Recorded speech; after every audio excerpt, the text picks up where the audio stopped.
Depuis quelques années, notre pays, le Bénin, surtout dans sa partie septentrionale, est dans une situation d'insécurité inquiétante. Et on dit, quand dans une société, il y a un problème qui naît, la société doit s'asseoir et demander quel peut être le rôle de tout un chacun des membres de cette société pour arriver à bout de ce problème ou pour lui trouver des solutions. Aujourd'hui, demander au griot quel sera son rôle dans la lutte contre l'extrémisme violent, je crois que c'est toucher la bonne personne.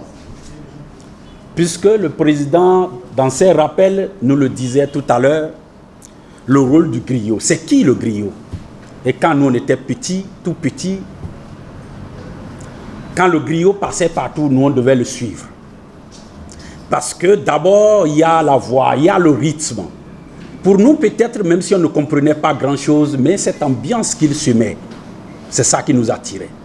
Mais au fond, le rôle du griot, hier comme aujourd'hui et surtout pour demain, doit être revu, renforcé. Et c'est pourquoi je tiens à dire un grand merci à l'association Parole d'Afrique. On dit, vaut mieux prévenir que guérir. Nous, en tant que force de l'ordre, peut-être primordialement, nous intervenons pour guérir. Mais celui qui doit prévenir, je crois qu'il faut le mettre en avant. Parce que si ça avait été prévenu, nous ne serions pas là pour chercher à guérir. Et la guérison coûte plus cher que la prévention. Merci donc pour ce rôle capital que vous jouez, que vous entendez approfondir et jouer davantage. Parce que vous devez le savoir, nous vivons aujourd'hui une période au Bénin qui n'est pas des plus agréables. Comment faire? Et le griot, lui, il connaît la sensibilité de sa société. Il connaît quand est-ce qu'il faut parler, comment parler et à qui parler pour qu'il y ait un impact dans la société. Donc, se demander quel sera le rôle du griot dans la lutte contre l'extrémisme violent, je crois que en temps réel, c'était son apanage même d'ailleurs. Le griot, c'est lui, c'est son bol. Et s'il n'en était pas conscient, je crois qu'il est temps qu'il s'en rende compte que c'était son rôle et qu'un temps donné, s'en était écarté ou qu'on n'a pas voulu vraiment lui reconnaître ce rôle. Si on ne veut pas le lui reconnaître, il faut qu'il l'arrache. Ça serait pour le bien de la société. Parce que aujourd'hui, quand nous voyons notre jeunesse, quand nous voyons notre population, nous nous disons, il y a quelque chose qui manque. Il y a cette prise de conscience qui manque. Et qui doit le faire? C'est celui qui sait le faire, qui doit le faire. Et qui sait le faire? C'est le professionnel de la parole. C'est le professionnel de ce qu'on appelle le savoir. Et celui qui détient ce savoir, qui sait le transmettre, c'est le griot dans nos sociétés.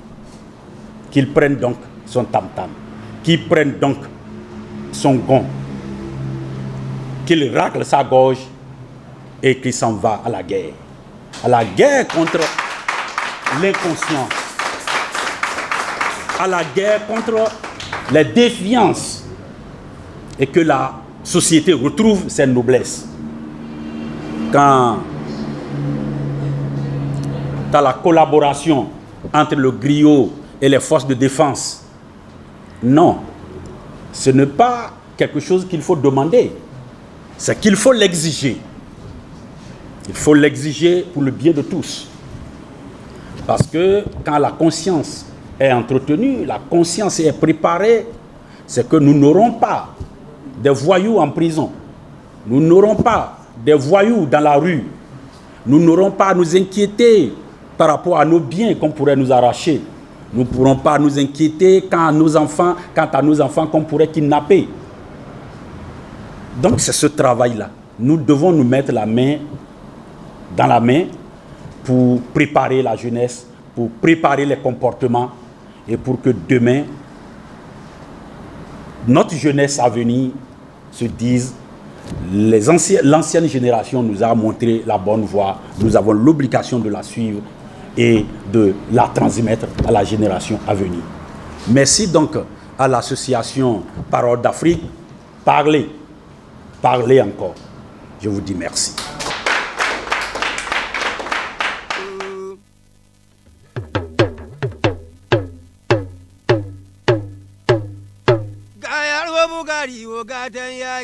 Bugari oga jaru dankuru abugara taga e garba akati taubi omagu Bugari oga jaru gatan yagi